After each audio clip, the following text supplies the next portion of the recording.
இன்றைக்கு 15வது ஸ்லோகம் ஸ்ரீ லட்சுமி நரசிம்ம கராவலம்ப ஸ்தோத்திரத்தினுடைய கடைசி ஸ்லோகம். இது பல ஸ்ருதியான ஸ்லோகம். ஷன்னோ பவத்விதி நிருசிம்ம கராவலம்ப ஸ்தோத்திரம் சகார நிகமாந்த குருர் யதீந்திர சர்வஸ்ய புத்திர தன தான்ய சமிருத்தி சித்யை தத்யாத்ரமா நரஹரி ஸ்வகராவலம்பம். இது கூட கராவலம்பம் என்று முடிகிறது. ஆனால் கராவலம்பத்தை லட்சுமி நரசிம்மன் கொடுப்பதாலே இந்த கராவலம்ப ஸ்தோத்திர பாராயணக்காரர்களுக்கு என்னென்ன நன்மைகள் ஏற்படும் என்பதை பற்றி இது சொல்லுகிறது. ஷன்னோ பவத்விதி. இந்த ஸ்லோகம், இந்த ஸ்தோத்திரம் ஏற்றினுடைய உத்தேசம் என்ன என்றால், ஷம் நஹ பவது இதி. ஷம் சுகமானது, மங்களமானது, சுபமானது.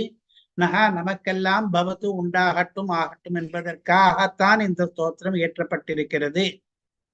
இந்த ஸ்தோத்திரத்தினுடைய பெயர் நிருசிம்ம கராவலம்ப ஸ்தோத்திரம் என்று, லட்சுமி நிருசிம்ம கராவலம்ப ஸ்தோத்திரம் என்று இதற்கு பெயர். ஒவ்வொரு ஸ்லோகத்தினுடைய 4வது பாதத்திலும் லட்சுமி நிருசிம்ம மம தேஹி கராவலம்பம் என்று வந்திருக்கிறது. இதை இயற்றியவர் யார் என்றால் சகார நிகமாந்த குருர் யதீந்திர. நிகமாந்த குரு வேதாந்த தேசிகன் என்று பெயர் கொண்ட யதீந்திரக ஒரு யதி சிரேஷ்டரானவர் சக்காரா இதை பண்ணினார். இதனால் என்ன பலன் ஏற்படும் என்பதை 3வது பதத்திலே சொல்லுகிறார். சர்வஸ்ய, எல்லாருக்கும் இதனாலே பலன் ஏற்படும். இதை ஸ்தோத்திரத்தை கீர்த்திப்பவர்களுக்கு நிச்சயமாக ஏற்படும். அதை கேட்பவர்களுக்கும் நல்ல பலன் ஏற்படும். லோகத்துக்கெல்லாம் பலன் ஏற்படும், யாராவது ஒருவர் இதை கேட்டுக்கொண்டிருப்பதனாலே. புத்திர தன தானிய சமிருத்தி சித்தியை. என்னென்ன பலன்கள் ஏற்படும் என்றால், புத்திர சித்தி, தன தானிய சமிருத்தி சித்தி, இந்த பலன்கள் எல்லாம் ஏற்படும். இதற்காக, இந்த பலன்கள் சித்திப்பதற்காக தத்யாதி கொடுக்கட்டும், ரமா நரஹரிஹி லட்சுமி நிருசிம்ம பெருமாளானவர் ஸ்வகராவலம்பம் தன்னுடைய கரத்தை அவலம்பமாக அவர் கொடுக்கட்டும். அதன் மூலமாக நமக்கு இந்த புத்திர தன தானிய சமிருத்திகள் எல்லாம் ஏற்படட்டும். அதற்காக இந்த ஸ்தோத்திரம் லட்சுமி நிருசிம்ம கராவலம்ப ஸ்தோத்திரம் இயற்றப்பட்டிருக்கிறது. இயற்றினவர் வேதாந்த தேசிக யதீந்திர மகாதேசிகன் என்று இதுவரையில் இந்த ஸ்தோத்திரத்துக்கு ஸ்லோகத்துக்கு அர்த்தமாயிற்று. இதிலே 6 விஷயங்கள் இருக்கின்றன. இந்த கிரந்தம் எழுதினதே நமக்கு மங்களம் உண்டாகட்டும் என்பதற்காகத்தான். லட்சுமி நரசிம்மனே மங்கள தேவதை. பத்ரம் என்று அவருடைய மந்திரத்திலே வருகிறது. பத்ரம் கர்ணே பீஷ்ணு நிஜாம தேவா என்று. பத்ரம் என்றால் மங்களம் என்று அர்த்தம். மங்களம் காதிலே விழட்டும் என்று ஆரம்பிக்கிற வேத மந்திரத்தை லட்சுமி நரசிம்மனுக்கு ஹாரத்தி காலங்களிலே இன்றைக்கும் அந்த மந்திரத்தை சொல்லித்தான் ஹாரத்தி பண்ணுகிறார்கள். அவர் மங்கள தேவதை. அவர் நமக்கு மங்களத்தை கொடுப்பவர். அவர் நமக்கு மங்களத்தை கொடுக்கட்டும் என்பதற்காகத்தான் இந்த ஸ்தோத்திரம் அவர் விஷயமாக எழுதப்பட்டிருக்கிறது. இந்த ஸ்தோத்திரத்தினுடைய பெயர் லட்சுமி நரசிம்ம கராவலம்ப ஸ்தோத்திரம் என்று. இதை இயற்றியவர் வேதாந்த தேசிகர் யதீந்திரர். பிறகு இதனுடைய பலன் யாருக்கு கிடைக்கும் என்றால், சர்வஸ்ய, எல்லாருக்கும், லோகம் மொத்தமா பயனடைய வேண்டும் என்பதற்காக. சிலர் கீர்த்திப்பதனாலே, சிலர் கேட்பதனாலே கூட பலருக்கும் பயன் ஏற்படும் என்று. என்னென்ன பலன்கள் ஏற்படும் என்றால், புத்திர பிராப்தி என்று ஒன்று, தனதானிய சமிருத்தி என்று ஒன்று. இந்த பலன்களை கொடுப்பவர் லட்சுமி நரசிம்மர். அவர் எல்லாருக்கும் கராவலம்பம் கொடுத்து அந்த கராவலம்பம் மூலமாக இந்த பலன்களை ஏற்படுத்தி தருவார் என்று இந்த ஸ்லோகத்தினுடைய அர்த்தத்தை மறுபடியும் ஒரு தடவை பார்த்தோம். சுருக்கமாக சொன்னால், இந்த கடைசி ஸ்லோகத்திலே நூலினுடைய உத்தேசம் என்றால் எந்த பிரயோஜனத்தை கருதி இது இயற்றப்பட்டதோ அது சொல்லப்பட்டிருக்கிறது. நூலினுடைய பெயர் சொல்லப்பட்டிருக்கிறது. நூலை இயற்றியவருடைய பெயர் சொல்லப்பட்டிருக்கிறது. இந்த நூலாலே பயன் பெறுபவர்கள் யார் என்பதை சொல்லி இருக்கிறார். நூலினுடைய பிரயோஜனம் என்ன என்பதையும் சொல்லி இருக்கிறார். இந்த நூலுக்கு அந்த பிரயோஜனத்தை பெற்று தருபவர் யார், பகவான் லட்சுமி நரசிம்மர் என்பதையும் சொல்லி இருக்கிறார். இந்த 6ஐயும் இந்த கடைசி ஸ்லோகம் தெரிவிக்கிறது. இதை பல ஸ்ருதி என்று சொல்வார்கள். பலம் என்றால் கிடைக்கப் போகிற பிரயோஜனம், ஸ்ருதி என்றால் அதை பற்றிய தெரிவித்தல். கவி காவிய நாம அங்கனம் என்று கவிலோகத்திலே ஒரு மரபு ஒன்று இருக்கிறது. தன்னுடைய கவியனுடைய பெயரும் காவியத்தினுடைய பெயரும் முத்திரித்தமாக இந்த கிரந்தத்துக்குள்ளேயே வைக்கிற வழக்கம் உண்டு. அது இந்த ஸ்லோகத்திலே நடக்கிறது. இந்த ஸ்லோகத்திலே இந்த ஸ்தோத்திர காவியத்துக்கு என்ன பெயர் என்பதையும் இதை இயற்றிய கவிக்கு என்ன பெயர் என்பதையும் அங்கனம் பண்ணி இருக்கிறார். ஷன்னோ பவத்விதி முதல் பாதத்துக்கு ஆழ்ந்த அர்த்தங்களை கவனிப்பதற்காக போகிறோம். ஷன்னோ என்று இருக்கு. ஷம் என்று தனிப்பதும், நகா என்று தனிப்பதும். ஷம் என்றால் சுபம், மங்களம், க்ஷேமம் என்ற அர்த்தம். நகா என்றால் எங்களுக்கு, நமக்கு என்ற அர்த்தம். ஷன்னோ என்கிற இந்த இரண்டு பத தொடரானது வேதத்திலே அடிக்கடி ஆரம்ப பகுதியிலே வருவது. எத்தனையோ மந்திரங்கள் ஆரம்பம் ஷன்னோ என்று வருகிறது. இந்த ஸ்லோகத்திலும் அந்த ஆரம்பத்திலே வந்திருக்கிறது. நாம் இந்த ஸ்லோகத்திலே வேத பிரக்கிரியையை எதிரொலித்து நிறைய பண்ணி இருக்கிறார்கள் பார்க்க போகிறோம். ஷன்னோ தேவி ரபிஷ்ட ஆபோ பவந்து பீதையே என்கிற மந்திரத்தில் தான் அதர்வ வேதமானது ஆரம்பிக்கிறது.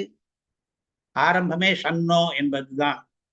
இந்த ஸ்லோகமும் ஷன்னோ என்று ஆரம்பிக்கிறது. ஷன்னோ வாதः பவதாம் பஞ்சசாந்தி மந்திரத்திலே வருகிறது. இந்த ஸ்லோகத்திலேயும் ஷன்னோ என்று ஆரம்பிக்கிறது. ஷன்னோ மித்ரஷம் வருணः ஷன்னோ பவத்வர்யமா ஷன்ன இந்திரோ ப்ரஹஸ்பதி ஷன்னோ விஷ்ணுருக்ரமः என்று 4 தடவை 4 வாக்கியங்களையும் ஷன்னோ ஷன்னோ என்பதனாலேயே ஆரம்பிக்கிறது தைத்திரிய உபனிஷத்து. இந்த ஸ்லோகமும் அதே மாதிரி ஷன்னோ என்று ஆரம்பிக்கிறது. இந்த ஸ்லோகத்திலே ஆரம்பத்தில் மட்டுமில்லை, மேலே கூட பார்க்க போகிறோம். வைதிக பிரக்கிரியை இதிலே எதிரொலிக்கிறது என்று. ஷம் என்றால் என்ன அர்த்தம் என்றால், ஷம் என்பது ஒரு அவ்யயம். அவ்யயம் என்று சொன்னால் அதற்கு பல வேற்றுமை உறவுகள் எல்லாம் கலக்காது. ஷம் என்றால் க்ஷேமம் என்று சொல்கிறோம். ஆனால் க்ஷேமத்தை க்ஷேமத்தாலே என்றெல்லாம் சொல்வதற்கு க்ஷேமம், க்ஷேமேன, க்ஷேமாபியாம், க்ஷேமைகி என்றெல்லாம் சொல்கிறோமே, அந்த மாதிரி ஷம் என்கிற இதற்கு ஷேன, ஷைஹி என்றெல்லாம் சொல்லக்கூடாது. ஷம் என்பது ஒரு அவ்யயம். அதற்கு வேற்றுமை உருவுகள் சேராத பதம் அது. இந்த ஷம் என்கிற பதம் மற்ற எத்தனையோ பிரசித்தமான பதங்களுக்கு மூலமான பதமாக இருக்கிறது. ஷம்பு என்று ஒரு பதம், சங்கரன் என்று ஒரு பதம், சந்தனு என்று ஒரு பதம். இதெல்லாம் பல பேருக்கு பெயர்களாக இருப்பதை நாம் பார்த்து கொண்டிருக்கிறோம். அதற்கெல்லாம் ஆரம்பத்திலே ஷம் என்று ஆரம்பிக்கிறது. அது க்ஷேமம் என்றுதான் அர்த்தம், மங்களம். சயோஹோ என்று வேதத்தில் அடிக்கடி ஒன்று வரும். அந்த இடத்திலையும் ஷம் என்பதற்கு இதுதான். நாம் ஏதாவது ஒரு நல்ல சமாச்சாரத்தை எழுதிவிட்டு முடிவிலே ஈத்தி ஷம் என்கிற என்று எழுதுகிற வழக்கம் பெரியவர்களிடம் இருக்கிறது. ஈத்தி ஷம் என்று சொன்னால் இங்கே முடிவடைகிறது என்பதை சுபம் என்று சொல்லி முடிவு பண்ணுகிறார் என்று. வேதத்திலே சஞ்சமே மயஷ்டமே பிரியஞ்சமே என்று சமக்கத்திலே ஒரு அணுவாக்கம் ஆரம்பிக்கிறது. அது நமக்கு என்ன சொல்லி தருகிறது? இந்த ஷம் என்பது எனக்கு வேண்டும் என்று பிரார்த்தித்து வேண்டி பெறத்தக்க வஸ்துக்களிலே ஒன்று என்று. ஒரு மனிதனாக பிறந்தவன் என்னென்ன புருஷார்த்தங்களை எல்லாம் நாடுகிறான் என்று என்பதை எல்லாம் பட்டியலிடும் பொழுது இந்த ஷம் என்பதும் அவனுக்கு தேவை, அதையும் பிரார்த்திக்கிறான் என்று. அப்படி வேதம் சொன்னபடியினாலே அந்த வைதிக பிரக்கிரியையை அடியொற்றி இந்த ஸ்லோகமானது ஷம் வரட்டும் என்று பிரார்த்திக்கிறது. நஹ ஷம் நஹ. நஹ என்றால் நமக்கு என்ற அர்த்தம், எங்களுக்கு என்று கூட அர்த்தம். நமக்கு என்ற பதம் கேட்பவர்களையும் சொல்பவர்களையும் சேர்த்து சொல்கிற பதம். எங்களுக்கு என்ற பதம் சொல்பவர்களுக்கு மட்டும் இருந்து கேட்பவர்களுக்கு இல்லாமல் பிரித்து சொல்லுகிற பதம்.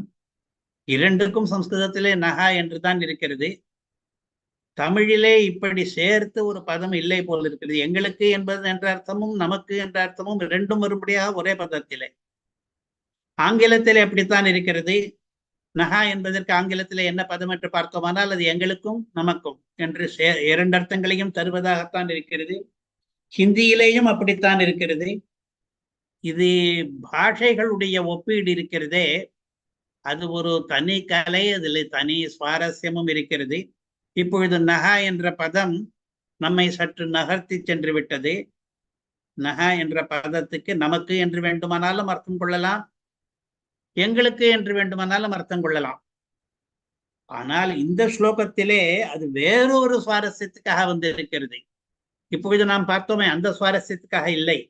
என்ன என்றால், நகா என்று முதல் பாதத்திலே சொல்லிவிட்டு சர்வசியா என்று மூன்றாவது பாதத்திலே சொல்லி இருக்கிறாரே, இந்த ஸ்லோகத்தின் பலனானது நமக்கு ஏற்பட வேண்டுமா அல்லது எல்லாருக்கும் ஏற்பட வேண்டுமா? நமக்கு க்ஷேமம் உண்டாகட்டும் என்று இந்த ஸ்லோகத்தை பண்ணினார் என்று சொல்லிவிட்டு எல்லாருக்கும் க்ஷேமத்தை தரட்டும் பகவான் நரசிம்மர் என்று சொல்லி இருக்கிறாரே என்றால் அதில் தான் சுவாரஸ்யம் இருக்கிறது. எங்களுக்கு என்று பண்ணப்பட்டதானாலும் கூட எல்லாருக்கும் பகவான் பலன் அளிக்கட்டும். ஒரு சில நல்லவர்களுக்கு என்று ஏற்பட்ட சில காரியங்கள் அவர்களுக்காக என்று ஆரம்பித்தாலும் கூட லோகத்தார் எல்லாரும் அதிலாலே பயன்பெறுவார்கள் என்று பல இடங்களிலே பார்த்திருக்கிறோம். தமிழிலே ஒரு மூதுரை கூட உண்டு, நல்லார் ஒருவர் உள்ளரேல் அவர் பொருட்டு எல்லாருக்கும் பெய்யும் மழை என்று. மழை ஒரு நல்ல காரியம் பண்ணினவனுடைய புண்ணிய பலனாகத்தான் ஏற்படுகிறது. ஆனால் அதனாலே பலன் அடைபவர்கள் அந்த காரியம் பண்ணின புண்ணியசாலி மட்டுமில்லை, எல்லாருக்குமே பயன் கிடைக்கிறது என்று. அதே போலத்தான் இங்கேயும் பெரும்பாலான வைதிக கர்மங்கள் எல்லாம் அப்படித்தான்.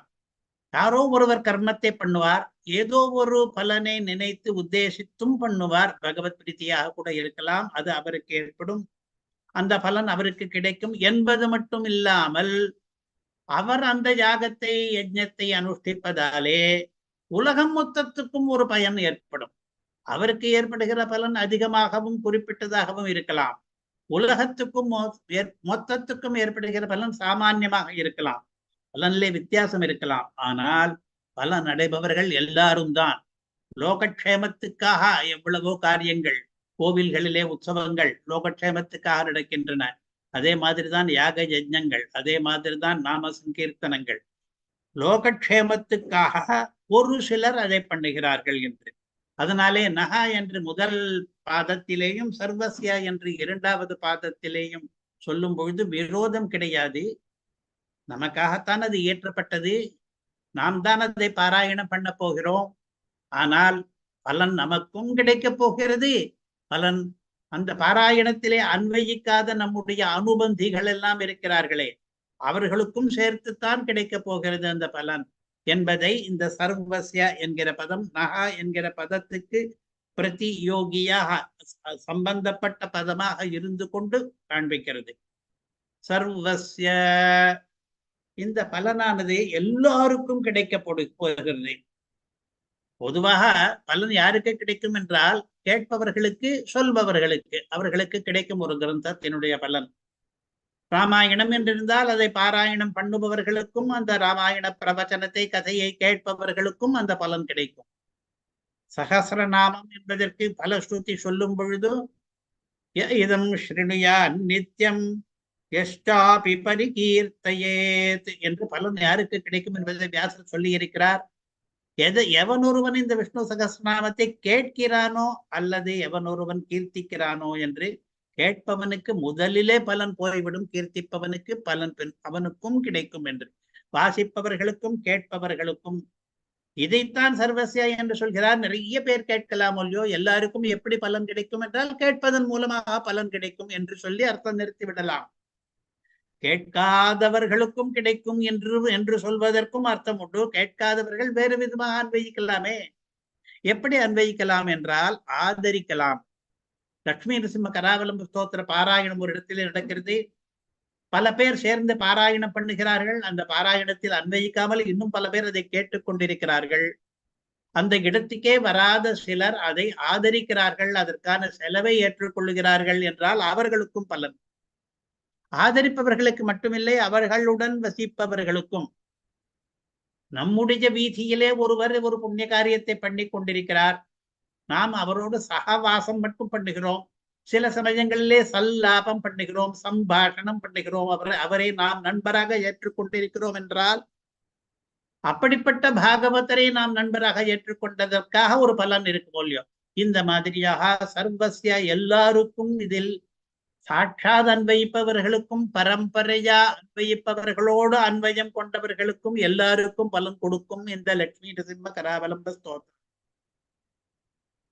அல்லது எந்த அன்வயமுமே இல்லாமல் அன்வயிகளோடு அன்வயமும் இல்லாமல் இருந்தால் கூட லோகம் மொத்தம் இந்த மாதிரி ஒரு சத்காரியம் நடைபெறுவது என்பதையே அறியாத லோகத்துக்கு கூட ஒரு இடத்திலே சத்காரியம் நடந்தால் அவர்களுக்கும் சேர்த்து பலன் கிடைக்கும்.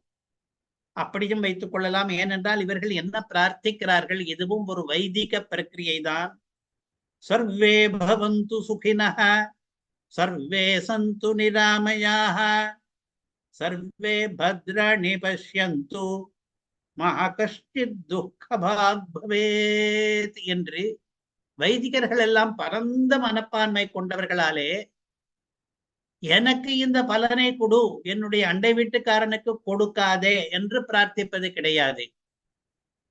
சிலர் இப்படி பிரார்த்திக்கிறார்கள், வைதிக மார்க்கத்தில் இல்லாதவர்கள். வேடிக்கையாக சொல்வது வழக்கம், கோபிராமணேபிய சுபமுஸ்து நித்தியம் கோபால கிருஷ்ணன் பசு நீங்களாக என்று ஒருவர் வேண்டிக் கொண்டார்கள். அப்படி கிடையாது வைதிக பிரக்கிரியை. வைதிக பிரக்கிரியை எல்லோருக்கும் க்ஷேமம் ஏற்பட வேண்டும் என்பதுதான். சர்வே பவந்து சுகினஹா, எல்லாரும் சுகம் பெறட்டும். அதற்காகத்தான் இந்த லட்சுமி நரசிம்ம கராவலம்ப ஸ்தோத்திர பாராயணம் நடக்கிறது. சர்வே சந்து நிராமயாக, எல்லாரும் வியாதி இல்லாமல் ஆரோக்கியமாக வாழட்டும், எல்லாருக்கும் அந்த மாதிரியான ஒரு பலன் கிடைக்க வேண்டும் என்பதற்காக சில பேராகிய நாங்கள் இந்த ஸ்தோத்திர பாராயணத்தை பண்ணி கொண்டிருக்கிறோம். சர்வே பத்ராணி பஷ்யந்து, எல்லாரும் மங்களங்களை பார்க்கட்டும். மா கஷ்டித் துக்கபாக் பவேத், எவன் ஒருவனுக்கும் துக்கம் வந்து சேராமல் இருக்கட்டும் என்று இப்படித்தான் வைதிகர்கள் பகவானிடம் கூட வேண்டுவார்கள். எல்லாருக்கும் பலன் கிடைக்கட்டும் என்று சொல்லி காளிதாசன் கூட ஒரு நாடகத்திலே அப்படித்தான் சொல்லி முடிக்கிறான். அதுபோல இங்கே முக்கூர் அழகிய சிங்கரும் சர்வஸ்ய புத்திர தன தானிய சமிருத்தி சித்தியை என்று இதன் பலன் எல்லாருக்கும் கிடைக்க வேண்டும் என்று வேண்டி முடிக்கிறார். நாம் ராமாயண பாராயணம் பண்ணிவிட்டு முடிவிலே லோகா சமஸ்தா சுகினோ பவந்து கோபிராமணேபிய சுபமஸ்து நித்யம் என்று சமஸ்த லோகங்களும் சுகமாக இருக்க வேண்டும் என்று பிரார்த்தித்து நம்முடைய ராமாயண பாராயணத்தை நாம் முடிக்கிறோம். நாம் சுகமாக இருக்க வேண்டும் என்றங்கே பிரார்த்தனை இல்லை. நம்முடைய பெரியவர்களுடைய விஷால மனப்பான்மையானது, நான் பண்ணுகிற ஒவ்வொரு நல்ல காரியமும் இதனால் ஏற்படுகிற பலன் எனக்கு மட்டும் இல்லாமல் இந்த உலகத்தாருக்கு எல்லாருக்கும் கிடைக்க வேண்டும் என்று அந்த மனப்பான்மையோடு அவர்கள் இருக்கிறார்கள். எல்லாரும் இன்புற்றிருக்க நினைப்பதுவே அல்லாமல் வேறொன்றறியேன் பராபரமே என்ற ஒரு தமிழ் பாடல். அந்த தமிழ் பாடலிலே அந்த பாடலை இயற்றியவர் எல்லாரும் இன்பமாக இருக்க வேண்டும், அதுதான் என்னுடைய வேண்டுகோள், நான் வேறொன்றும் எனக்காக என்று எதையும் பிரார்த்திக்கவில்லை என்று அந்த மனப்பான்மை வந்துவிட்டபடியினாலே அது வைதிக பிரக்கிரியைக்கு ஒத்த மனப்பான்மையாக இருக்கிறபடியினாலே அழகிய சிங்கர் இதிலே சர்வஸ்ய என்கிறார். இந்த பலன் எல்லாருக்கும் கிடைக்கட்டும் என்று. எந்த பலன்? புத்திர தன தானிய சமிருத்தி. புத்திர சித்தி என்று ஒன்று, தனதானிய சமிருத்தி சித்தி என்று ஒன்று. அவ்விரண்டும், புத்திரன் என்றால் புதல்வர், தனம் என்றால் பணம், தானியம் என்றால் தானியம் என்றே தமிழிலேயும் வைத்துக் கொள்ளும். இந்த மூன்றும் செழிக்க வேண்டும். அப்படி செழிப்பதுதான் இந்த லட்சுமி நரசிம்ம கராவலம்பத்தினுடைய பலன், கராவலம்ப ஸ்தோத்திரத்தினுடைய பலன். கராவலம்ப ஸ்தோத்திரத்தினுடைய பலன் என்று ஆரம்பித்து விட்ட 4வது பாதத்திலே என்ன சொல்கிறார்? அந்த கராவலம்பமானது இந்த பலனை கொடுக்கும். இந்த பலனுக்காக லட்சுமி நரசிம்மர் கராவலம்பத்தை கொடுப்பார் என்று சொல்லி முடிக்கிறார். இதிலே சொன்ன 3 பலன்கள் இருக்கின்றனவே, புத்திரன், தனம், தானியம் என்று. இந்த 3ம் நாம் வேண்டக்கூடிய வேண்டி பெறத்தக்க பலன்களிலே முக்கியமானவை.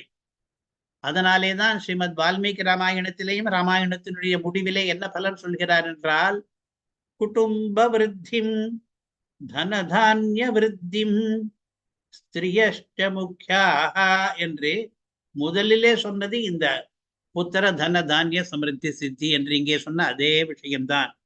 குடும்ப விருத்தி, குடும்பம் பெருக வேண்டும், அதாவது குழந்தைகள் பெற வேண்டும். அடுத்தது தன தானிய விருத்தி, அந்த குடும்பத்திலே தனமும் தானியமும் செழிக்க வேண்டும். இதெல்லாம் வால்மீகி ராமாயண பாராயணம் பண்ணுவதனாலே கிடைக்கும். ஸ்ரீமத் ராமாயண பாராயணம் பண்ணுவதாலே இவையெல்லாம் கிடைக்கிறது என்பதை பண்ணினவர்கள் நேரடியாக அனுபவபூர்வமாக உணர்ந்திருக்கிறார்கள். அதே போலத்தான் இங்கே லட்சுமி நரசிம்ம கராவலம்ப ஸ்தோத்திரத்தை பாராயணம் பண்ணினாலும் எல்லாருக்குமே புத்திர தன தானிய சமிருத்தி எல்லாம் ஏற்படும். ராமாயணத்திலே வேறு சில பலன்களை எல்லாம் கூட சொல்லி இருக்கிறாரா, நாமே பார்த்தோம், ஸ்திரியச்ச முக்கியாக என்று. ஆனால் அதெல்லாம் அதற்கு பிறகுதான் சொல்கிறார். முதலிலே என்ன? குடும்ப விருத்தி. இரண்டாவது என்ன? தனதானிய விருத்தி. அதே தான் இங்கேயும் லட்சுமி நரசிம்ம கராவலம்பத்திலேயும் முதலிலே புத்திர சித்தி, இரண்டாவது தன தானிய சமிருத்தி சித்தி. மிகவும் உத்தமமான கிரந்தங்களுக்கு பல ஸ்ருதி இந்த மாதிரி அமையும். அதிலே இந்த பலன்கள் தான் முக்கியமாக இருக்கும். புத்திரன் தனன் தானிய சமிருத்தி என்பது. ஸ்ரீ விஷ்ணு சகஸ்ரநாம ஸ்தோத்திரத்திலே பல ஸ்ருதியை பார்த்தோமானால் இந்த புத்திர சித்தியை பற்றி வந்திருக்கிறது. பிரஜார்த்தி சாப்னுயாத் பிரஜாஹ என்று. பிரஜாக என்றால் மக்கள் என்ற அர்த்தம். அங்கே இருக்கிற மக்கள் தங்களுக்கு பிறந்திருக்கிற குழந்தைகளுக்குத்தான் பிரஜைகள் என்று பெயர். பிரஜார்த்தி எவன் ஒருவன் தனக்கு பிரஜை வேண்டும், அதாவது குழந்தை வேண்டும் என்று நினைக்கிறானோ அவன் இந்த விஷ்ணு சகஸ்ரநாம பாராயணத்தை பண்ணினானால் பிரஜாக ஆப்னுயாதி, புதல்வர்களை பெறுவான் என்று இதற்கு அர்த்தம். இது சகஸ்ரநாம பாராயண கீர்த்தன சிரவண பலனாக சொல்லப்பட்டிருக்கிறது. அதற்கடுத்தது என்ன சொல்கிறார்? அர்த்தார்த்தி சார்த்தமாப்னுயாத். எவன் ஒருவன் தனக்கு பணம் வேண்டும் என்று விரும்பி இந்த சகஸ்ரநாம பாராயணத்தை பண்ணுகிறானோ அவன் அந்த பணத்தையும் பெறுவான் என்று. பெறுவானா என்று கேட்டால் பெறுவான் என்று வியாச மகர்ஷி சொல்லிவிட்டார். அந்த மகர்ஷிகள் சொன்னதெல்லாம் பொய்க்காது. அவர்கள் தங்கள் வாக்கில் வந்ததெல்லாம் பலிக்கும்படியான தபஸை பண்ணினவர்கள் அவர்கள். அதனாலே வாச்சம் அர்த்தோனுதாவதி என்பான் பவபூதி. சில பேருக்கு அவர்கள் எது உண்மை என்று தேடி சொல்ல வேண்டிய அவசியம் இல்லை, அவர்கள் சொன்னதெல்லாம் உண்மை என்று ஆகிவிடும் என்று. அப்படிப்பட்ட சித்தி பெற்ற வியாச மகர்ஷியானவர் பிரஜார்த்தி சாப்னுயாத் பிரஜாஹா என்றும் அர்த்தார்த்தி சார்த்தமாப்னுயாத் என்றும் சொல்லிவிட்டபடியினாலே அவர் சொன்ன காரணத்தாலேயே கூட அந்த பலன்கள் நமக்கு வந்தே தீரும். அதனாலே நாம் விஷ்ணு சகஸ்ரநாம பாராயணம் பண்ணுவது நல்லது. அதே போலத்தான் இங்கேயும் சர்வஸ்ய புத்திர தனதான்ய சமிருத்தி சித்தியை தத்யாதி என்கிற இந்த வார்த்தையை முக்கூரழகிய சிங்கர் அருளி செய்திருக்கிறபடியினாலே அவருடைய தேஜோ விசேஷத்தினாலே அவருடைய தபோபலத்தினாலே அவர் சொன்னது உண்மையாகும் என்கிறபடியினாலே உயர்ந்த வேதியர்கள் எல்லாம் சொல்வதெல்லாம் உண்மையாகும் என்று வேதமே சொல்லுகிறது. அப்படிப்பட்ட தேஜோ விசேஷம் கொண்ட அழகிய சிங்கர் இந்த பலஸ்ருதியை அருளி செய்ததாலே நிச்சயமாக நம்முடைய நம்பிக்கைக்கு ஏற்றபடியாக இந்த புத்திர தன தானிய சமிருத்தி எல்லாம் லட்சுமி நரசிம்ம கராவலம்ப ஸ்தோத்திரம் மூலமாக நமக்கு கிடைக்கும். இதே பலன்களைத்தான் ராமாயணமும் பேசுகிறது, இதே பலன்களைத்தான் சகஸ்ரநாமமும் பேசுகிறது. இங்கேயும் அதே புத்திர தன தானிய சமிருத்தி சித்தியை என்று. லட்சுமிகளிலே பல மூர்த்திகள் இருக்கிறார்கள். அஷ்ட லட்சுமிகள் என்று விசேஷம். அதிலே சந்தான லட்சுமி, தனலட்சுமி, தானிய லட்சுமி என்று 3 பேர் இடம்பெற்றிருக்கிறார்கள். சந்தான லட்சுமி என்பவள் நமக்கு புத்திர பிராப்தியை ஏற்படுத்தி தருவாள். தனலட்சுமி என்பவள் நமக்கு தன லாபத்தை ஏற்படுத்தி தருவாள். தானிய லட்சுமி என்பவள் நம்முடைய வீட்டிலே தானியம் கொழிக்கும்படியாக பண்ணுவாள். இப்பொழுது லக்ஷ்மி நரசிம்ம கராவலம்ப ஸ்தோத்திரத்திலே இருக்கிற லக்ஷ்மி இந்த 3 லட்சுமிகளையும் உள்ளடக்கிய லட்சுமியாக இருப்பதனாலே அவள் சந்தான லட்சுமியாகி புத்திர பிராப்தியையும் தருவாள், தனலட்சுமியாகி தனத்தையும் தருவாள், தானிய லட்சுமியாகி தானியத்தையும் தருவாள். லக்ஷ்மி நரசிம்ம கராவலம்ப ஸ்தோத்திரத்திலே லக்ஷ்மியினுடைய அனுகிரகத்தினாலே நமக்கு புத்திர தன தானிய சமிருத்தி ஏற்படும். இதிலே முதலாவது புத்திர என்பது மக்கட்பேறு என்று தமிழிலே சொல்வார்கள். குழந்தைகள் பெற்றுக்கொள்வது என்பது பெரியதொரு அதிர்ஷ்டம். பல பேருக்கு அது வாய்ப்பதில்லை. அடிக்கடி வேதத்திலே புத்திரர்களை பெற்றுக்கொள்வது முக்கியம் என்று பேசிக்கொண்டிருக்கும். புத்திரர்களை பெற்றுக்கொள்ளும் இதுவரையில் புத்திர லாபம் பெறாதவர்களுக்கு புத்திரர்களை பெறுவதற்கான என்ன வழிகள் என்பதையும் வேதம் காட்டுகிறது. வேத யாகங்கள் அதற்கென்றே சில இருக்கின்றன. உதாரணமாக ராமாயணத்திலே தசரத சக்கரவர்த்திக்கு முதுமை பருவம் வரைக்கும் பிள்ளைகளே பிறக்காமல் இருந்ததாம். அவர் என்ன பண்ணினார்? தன்னுடைய புரோகிதர் வசிஷ்டர் உள்பட தன்னுடைய சபையிலே இருந்த வேத விற்பன்னர்களை கலந்து ஆலோசித்தார். அவர்கள் என்ன மார்க்கம் சொன்னார்கள்? வேதத்திலே அதற்கு வழி இருக்கிறது. புத்திர காம இஷ்டி என்று ஒன்று இருக்கிறது. அது ஒரு ஸ்ரௌத கர்மம். அதை பண்ணினோமானால் புத்திரன் பிறப்பதற்கான வாய்ப்பு அதிகரிக்கும் என்று சொன்னார்கள். அஸ்வமேத யாகத்தை பண்ணின பிறகு புத்திர காம இஷ்டியையும் அவர் தசரதர் பண்ணினார். அதற்கு பிறகு அவருக்கு அந்த புத்திர காம இஷ்டி அக்னி ஹோம ஜுவாலையிலிருந்தே ஒரு தேவதை தோன்றி ஒரு பாயசத்தை கொடுத்தது என்று கதை போகிறது. வேதத்திலே அடிக்கடி புத்திர காமர்களை பற்றி பேச்சு வரும். அதிதி புத்திரகாமா என்று ஒரு அனுவாக்கம் ஆரம்பிக்கிறது. வசிஷ்டோ ஹதபுத்ரோ காமஜத விந்தேய பிரஜாம் என்று வசிஷ்டர் கூட இதே விருப்பத்தை கொண்டிருந்தார் என்று. இப்படி பல அனுவாக்கங்களிலே இந்த புத்திர பிராப்தி என்கிற பலனுக்காக வேறு சில யாகங்களை விதித்திருக்கிறது. ஸ்ரௌத கர்மங்கள் எத்தனையோ இருக்கின்றன. அதிலே பல கர்மங்கள் புத்திர பிராப்திக்காக என்று ஏற்பட்டவை. இப்பொழுது இந்த ஸ்லோகத்திலே சொல்லுகிற விஷயம் என்ன என்றால், இப்படி வேத பிரக்கிரியைப்படி வேத கர்மங்களை அனுஷ்டித்து பெறக்கூடிய அந்த புத்திர லாபமானது அதைவிட சுலபமாக இப்பொழுது லக்ஷ்மீ நிருசிம்ம கராவலம்ப ஸ்தோத்திரத்தை அனுசந்திப்பதாலே லக்ஷ்மீ நிருசிம்ம பிரீத்தி ஏற்பட்டு லக்ஷ்மீ நிருசிம்மர் நமக்கு ஒரு கராவலம்பத்தை பண்ணும் பொழுது இந்த புத்திர பிராப்தி ஏற்பட்டு விடும் என்று. வால்மீகி ராமாயணத்திலேயும் புத்திர பிராப்தியை பற்றி தனியாக ஒரு ஸ்லோகம் சொல்லி இருக்கிறார். இந்த ராமாயணத்தை பாராயணம் பண்ணினால் பிள்ளைகள் பிறப்பார்கள் என்று. ஸ்ரீயோரஜஸ்வலா ஸ்ருத்வா புத்திரான் சூஜுரனுத்தமான் என்று. பிள்ளைகள் பெறக்கூடிய பருவத்திலே இருக்கிற ஸ்திரீகள் இந்த ராமாயண கதையை கேட்டார்களானால் அப்பொழுது அவர்களுக்கு பிறக்கும் பிள்ளைகள் அனுத்தமாக மிக மிக உயர்ந்த புதல்வர்கள் எல்லாம் பிறப்பார்கள். நமக்கு பிள்ளை மட்டும் பிறந்தால் போராது, அது நல்ல பிள்ளையாக இருக்க வேண்டும் என்று நாம் விரும்பினோமானால் அந்த பெண்களை ராமாயண கதையை கேட்க சொல்லுங்கள் என்கிறார் வால்மீகி. அதே போலத்தான் இங்கேயும் லக்ஷ்மீ நிருசிம்ம கராவலம்ப ஸ்தோத்திரத்தை நாம் கீர்த்தித்தால் கேட்டால் ராமாயணத்துக்கு எப்படி புத்திர பிராப்தி பலன் வருகிறதோ சத்புத்திரா வாப்தி என்பது அது இதற்கும் ஏற்படும் என்று இந்த லக்ஷ்மீ நிருசிம்ம கராவலம்ப ஸ்தோத்திரத்தை இயற்றி அருளி செய்த அழகிய சிங்கர் அருளுகிறார். புத்திர தன தானிய சமிருத்தி. புத்திரன் என்பதற்கு அடுத்தபடியாக தனம் என்பது வந்திருக்கிறது. வேதத்திலேயும் அப்படித்தான், வேத பிரக்கிரியை அப்படித்தான்.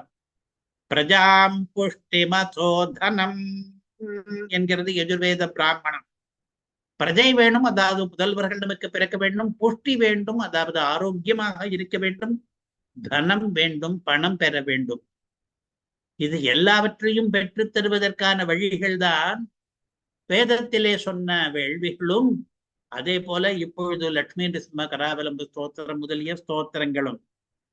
சம்மாக்னே வர்த்தசா சிருஜ பிரஜயா தனேன என்று சமிதாதானம் பண்ணுகிற பிரம்மச்சாரியானவன் அந்த அக்னியிடம் பிரார்த்திப்பதும் இந்த இரண்டும் தான்.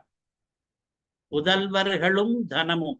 பிரம்மச்சாரி எதற்கு பிரஜையை பிரார்த்திக்கிறான் என்றால், அந்த இடத்திலே அந்த காலத்திலேயே அந்த பலன் வேண்டும் என்ற அர்த்தமில்லை. பிற்காலத்திலே பிரம்மச்சரியாசிரமம் முடிந்து வேறு ஆசிரமம் ஸ்வீகரிக்கும் பொழுது பிரஜானம் என்ற இரண்டும் வேண்டும். பிரஜாவான் பசுமான் ரயிமான் பவதி என்கிறது சம்ஹிதை.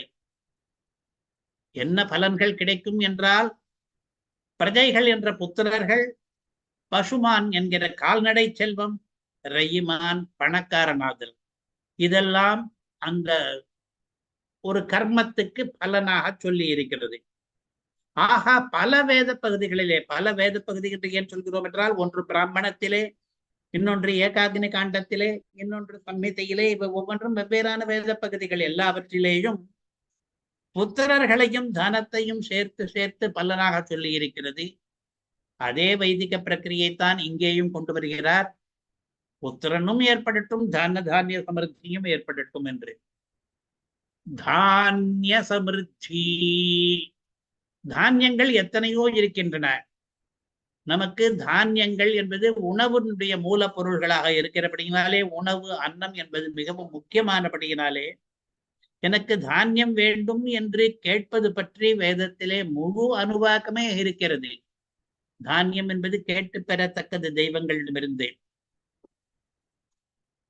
விரேகயஷ்டமே யவாஷ்டமே மாஷாஷ்டமே திலாஷ்டமே முத்காஷ்டமே கல்வாஷ்டமே பிரியங்கவஷ்டமே அணவஷ்டமே ஷியாமகாஷ்டமே நீவாராஷ்டமே கோதூமாஷ்டமே மசுராஷ்டமே.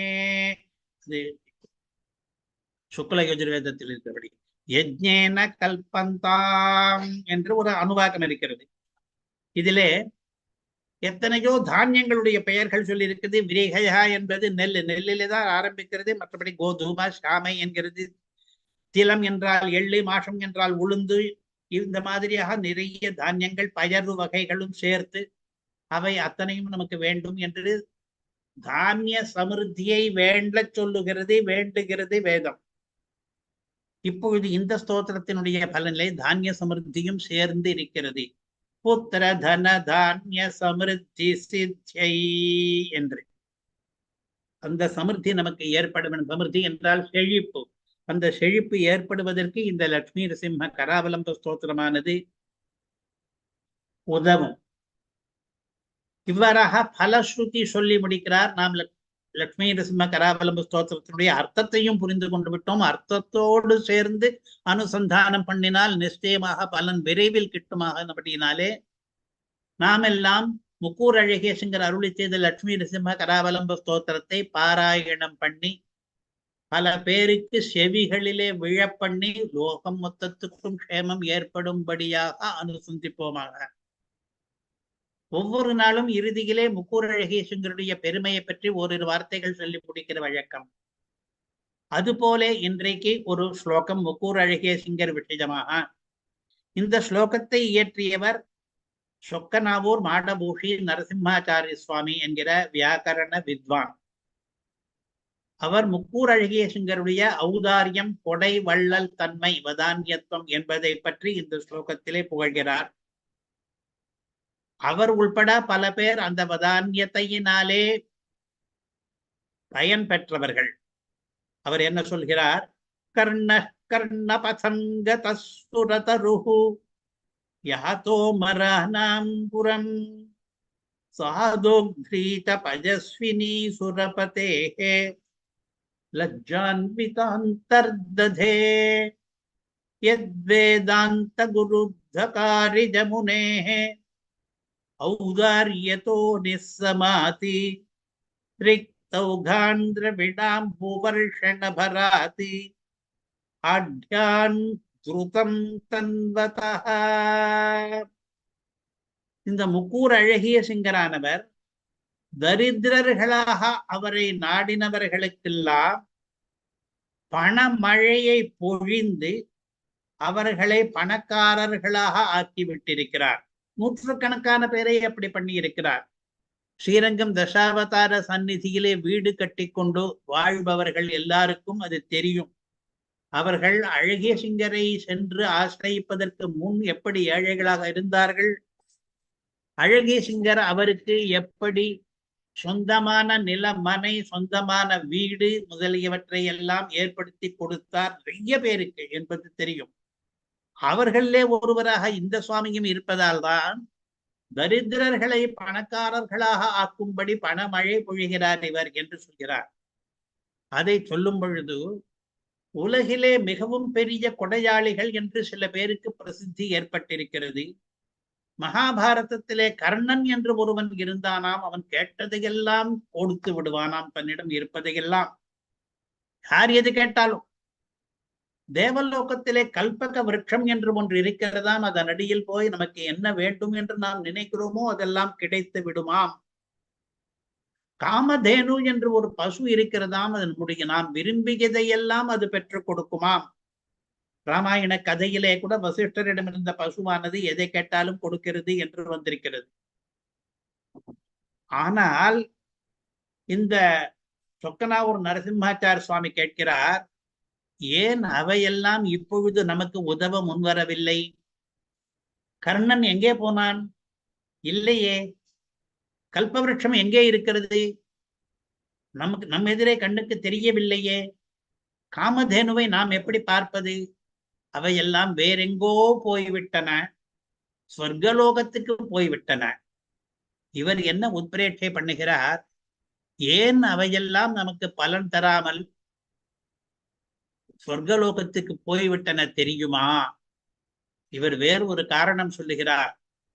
முக்கூர் அழகிய சிங்கர் எழுந்தருளி அந்த கர்ணனையும் காமதேனுவையும் கல்பவிருட்சத்தையும் விஞ்சி அவற்றுக்கெல்லாம் மேலாக தானசீலராகி ஏழைகளை எல்லாம் பணக்காரர்களாக ஆக்கி கொண்டிருக்கிற இந்த விந்தையை பார்த்த பிறகு அவற்றுக்கெல்லாம் வெட்கம் வந்து விட்டதாம். அடடா, நமக்கு ஒரு கீர்த்தி இருக்கிறதே, அந்த கீர்த்தியையும் விஞ்சி இவருக்கு கீர்த்தி வந்து விடும் போல் இருக்கிறதே, நாமெல்லாம் இவருக்கு முன் நிற்கக்கூட முடியாதே என்று வெட்கத்தோடு கூட சொர்க்கலோகத்துக்கு போய்விட்டனவாம். முக்கூர் அழகிய சிங்கருடைய ஔதாரியம் இப்படி கர்ணனையும் கல்பகத்தையும் காமதேனுவையும் விஞ்சியதாக இருந்தது. அவையும் வெட்கப்படும்படியாக இவர் தானங்களை பண்ணி கொண்டிருக்கிறார் என்று இந்த ஸ்லோகத்தினுடைய சாரம். ஸ்ரீமதே ஸ்ரீவன் ஷடகோப ஸ்ரீ வேதாந்த தேசிக யதீந்திர மகாதேசிகாய நமஹ.